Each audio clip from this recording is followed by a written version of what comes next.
Ձեռք բերեք իտալական նրբագեղ ու բարձրակարգ սալիկների նշված տեսականին, վճարելով բացառիկ 4400 դրամ 1 քառակուսի մետրի համար։ Սակ արդեն կա այն ճանապարհային քարտեզը, որով պետք է շարժվել։ Ես կխնդրեի մատչելի բացատրեիք, ինչ է պատրաստվում անել կառավարությունը։ Պետականացում են ինչ-որ այլ մեխանիզմով է փոխարինում, որ կտրեք կներկայացնեք ինչ մեթոդով եք շարժվելու եւ ինչ է լինելու առաջիկայում։ Ընկերության կառավարման հետ։ Վարչապետը, հանրապետության վարչապետը նշեց մեխանիզմի առաջին քայլի մասին, դա կառավարման մասին է, ավելի մանրամասն օրենքի նախագծի փոփոխությունը արտահերթ նիստում կլինի առաջիկա օրերին, որքան տեղեկացված եմ, արդեն իսկ մեր խմբակցությունը, կառավարող խմբակցությունը նախագիծը պատրաստել է եւ կարծես թե շրջանառվել է կամ շրջանառման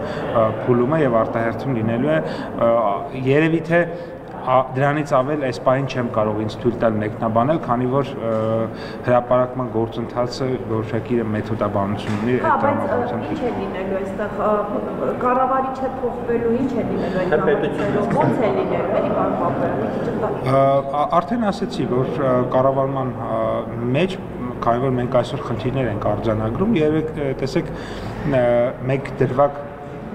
հանրապետության վարչապետը երեք ներկայացրեց, երբ որ խոշոր գործարարը մեծ ծավալի ներդրում էր արել եւ այսպես ասած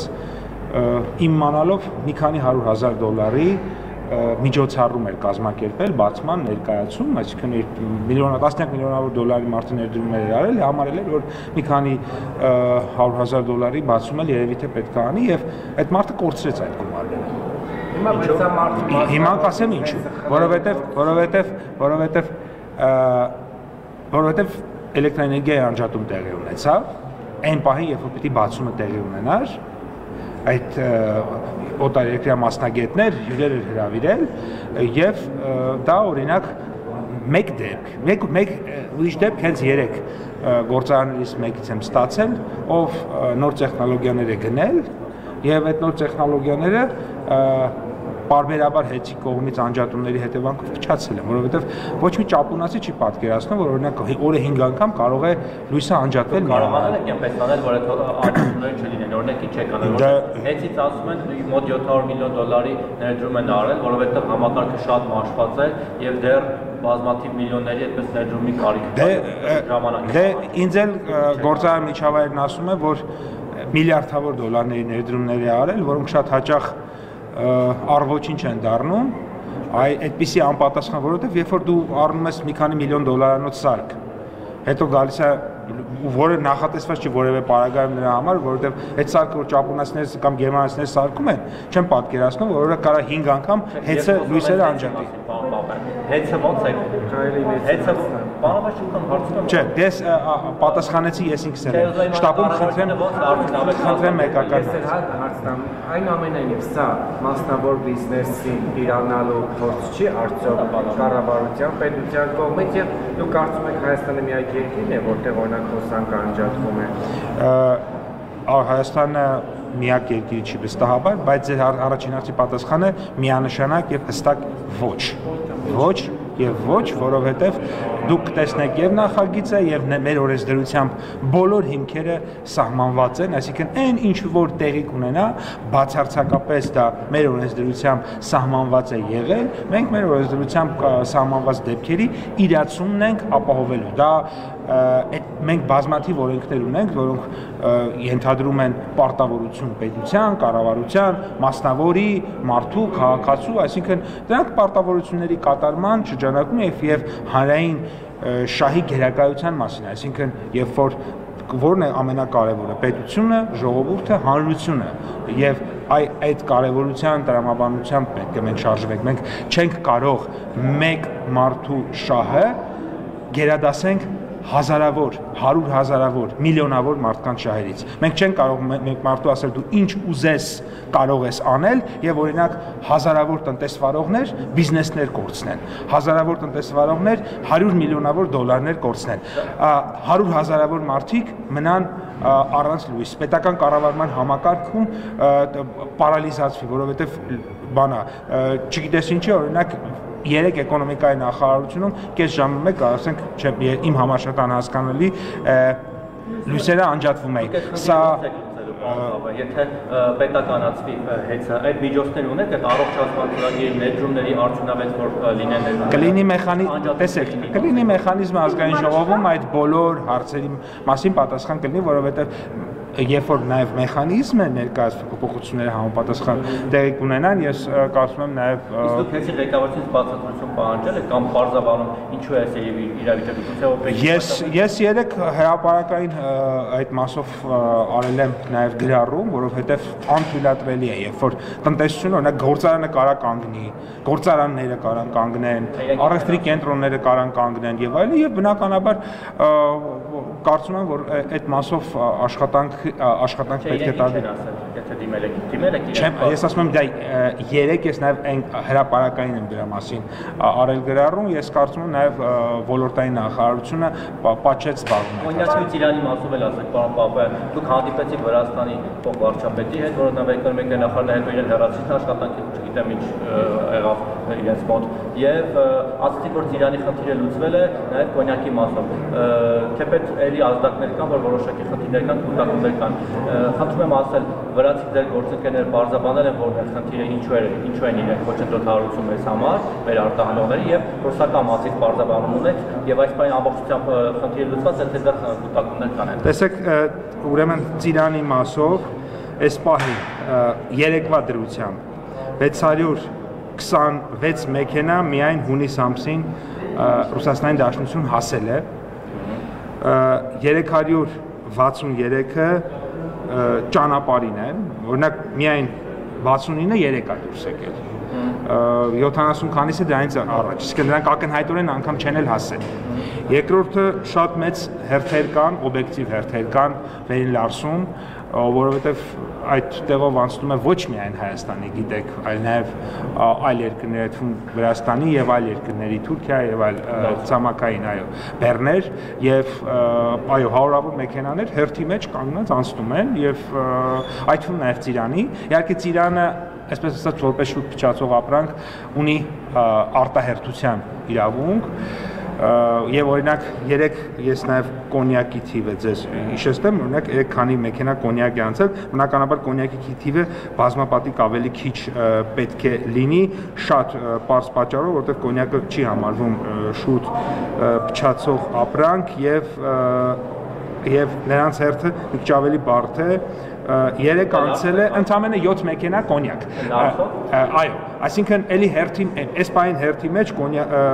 բանա տասնյակ մեքենաներ կա կոնյակով բեռնված։ Այսինքն դրական եզրակացության որևէ խնդիր չկա, որ իրանք պետքա անցնեն, պարզապես սպասում ենք հերթին եւ 3 ընդամենը 7 մեքենա Գեզիում կա եւ ունենք գործընկերների հետ պայմանավորվածություն, առաջիկա օրերին մի քանի տասնյակ մեքենաներ կան, այդ բոլոր մի քանի տասնյակ մեքենաները ամբողջովին ուրեմն դուրս են գալու, ես մեկ թիվ նշեմ, օրինակ 3 առաջի օրը միայն 24 մեքենա Երևանի կոնյակի գործարանի, մեր հայտնի գործարանի մեքենա դուրս է եկել եւ ճանապարհվել է դեպի Երեք ձեր թիմակիցներից Սարգիս Խանդանյանը այս թեմաներին անդրադառնալով տեղի ունեցող այս իրավական գործընթացներին, այս չգիտեմ, որ տարածեցին իրավապահները, Սարգիս Խանդանյանը նշում է, որ այդ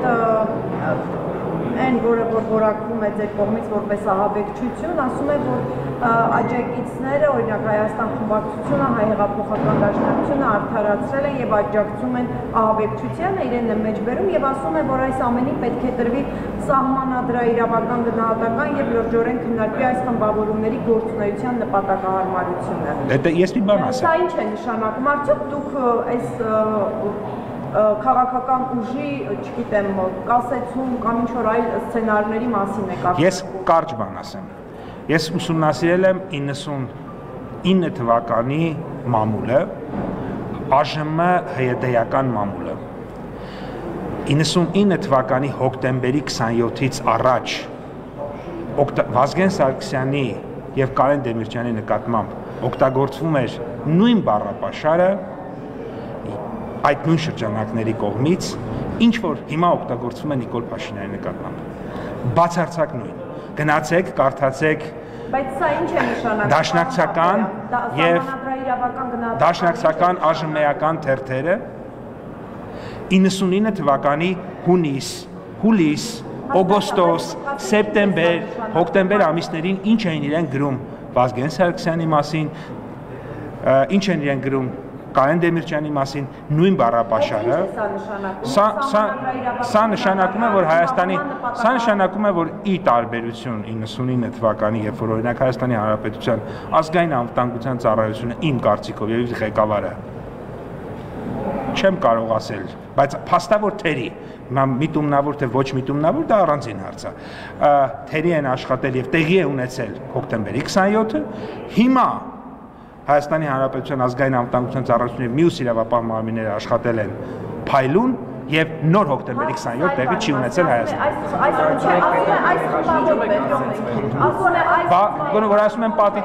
պատիտակ այսքան մարդու պետքա գյուլենք, հետո այսքան մարդուն կբռնենք, հետո այն մյուսի ընտանիքներին սենց կանենք, հետո նենց կանենք, դա մի վայրկյան կներեք, որ ասում են ավտոբուսի վրա յուղ կլցնենք, կայրենք, այդ ի՞նչ է։ Այդ ավտոբուսների ում պետք է այրեին։ Պարոն Պապայան, երբ որ ասում են խմբավորումների գործունեության նպատակահարմարությունը, դա ինչ է նշանակում։ Դե ես կարծում եմ, որ բոլոր հանցագործ խմբավորումները, որոնք որ աշխատում են պետականության դեմ, պլանավորում են հեղաշրջում, այդ թվում ոչ միայն քաղաքական գործիչներին սպանելով, այլ նաև սովորական մարդկանց, որտեղ երբ որ ինքը ասում է պետքա օրինակ ավտոբուսի վրա յուղ լցնել եւ այրել, որտեղ ավտոբուսի վրա երբ որ դու յուղ ես լցնում ու այրում ես, դա աշխատանքի գնացող սովորական քաղաքացիներ են ավտոբուսների մեջ, գործարարներ չեն, իշխանության ներկայացուցիչներ չեն եւ այլն։ Երբ որ այդպիսի կլսեք, երբ որ այդպիսի բան է պլանավորում, այդ բոլոր խմբավորումներին պետքա օրենքի ողջ խստությամբ չեզոքացնել եւ տանել նստացնել Նայիրի Հունանյանի կողքը, որովհետեւ իրանք Նայիրի Հունանյանից ոչ բանով չեն տարբերվում։ Իհարկե։ Ինչ կներեք։ Գործողությունների պլանը, որը որ Սիվիկը հրապարակել է, այսինքն երբ որ դուք 2018 թվականին հեղափոխություն եք անցնում այդ գործողությունների պլանը, բացի այդ այն հայտարարությունը, դուք հրատանով ապացուցում։ Տեսեք, գործողությունների պլան ցանկացած փոփոխության կա, բայց երբ որ այդ գործողությունների պլանը օրինակ խաղաղ հանրահավաք է, ձեռքի ծափեր է, ավտոմեքենայի ազդանշան է, փողոցում հանգիստ կանգնել է, դա ուրիշ բան է, երբ որ դա օրինակ քաղաքական գործիչներին պատերի տակ գյուլել է, քաղաքացիներին ավտոբուսներում վառել է, երբ որ քո սեփական ժողովրդի, ինքն տեսեք, այդ մարդիկ ասում են մի վայրկյան Կատարանով արդեն ապացուցված չի դա, այդ Դե ես լսեցի փաստաբանին, ով ասեց, որ ես ճիշտ եք ասում, դուք ես համաձայն եմ, բայց ես լսեցի փաստաբանին, որ ասեց, որ ընդունեց, որ այդտեղ Բագրատ Վազգեն Գալստանյանն է, մի վայրկյան, տեսեք, Վազգեն Գալստանյանն է, ընդունեց, որ Վազգեն Գալստանյանն է, եւ այդ փաստորեն ստացվում է, որ Վազգեն Գալստանյանը իրենց մեր ժողովրդին անվանում է, ինչ էր անվանել մեր ժողովրդին, այդ ստահակը անասուն էր անվանել։ Իմ ժողովրդին անվանել էր անասուն այդ ստահակը։ Ինքը լավ չի ճանաչում, ուրեմն այդ հանցագործ խմբակները, այդ ստահակները մեր ժողովրդին, այդ սրբապիղծները լավ չեն ճանաչում, որովհետև նա, ով որ իմ ժողովրդին ասում է անասուն, իսկ այդ ձայնագրության մեջ, այդ ստահակը, այդ սրբապիղծները մեր ժողովրդին այդպես են անվանում։ Իրանց կողմնակիցներն էլ բաժանում են բջերի ու էշերի, սենց բաների են բաժանում։ Ախր իրանց դեմքը պատռվել է,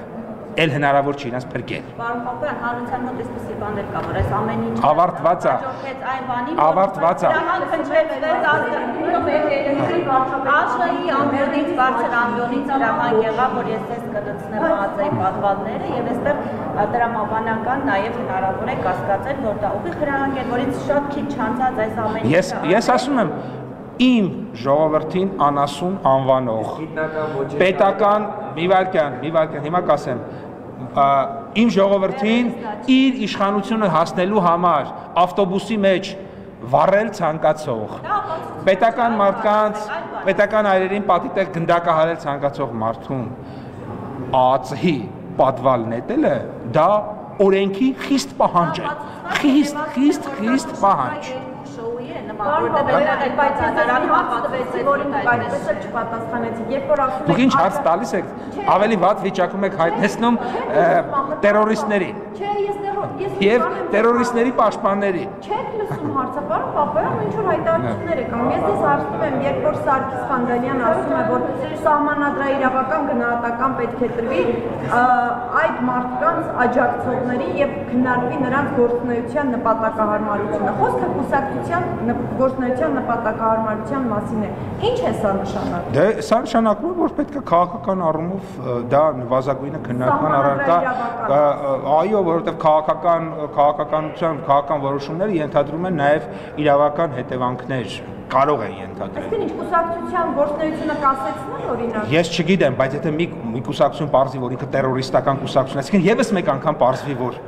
այս փուլում էլ է ինքը տերորիստական կուսակցություն, ապա ինչու ոչ, որովհետեւ եթե ինչ որ փուլերում պարզվել է, որ ինքը տերորիստական է եւ մեր դատարանների որոշմամբ, որպես տերորիստական կուսակցություն իր ուրեմն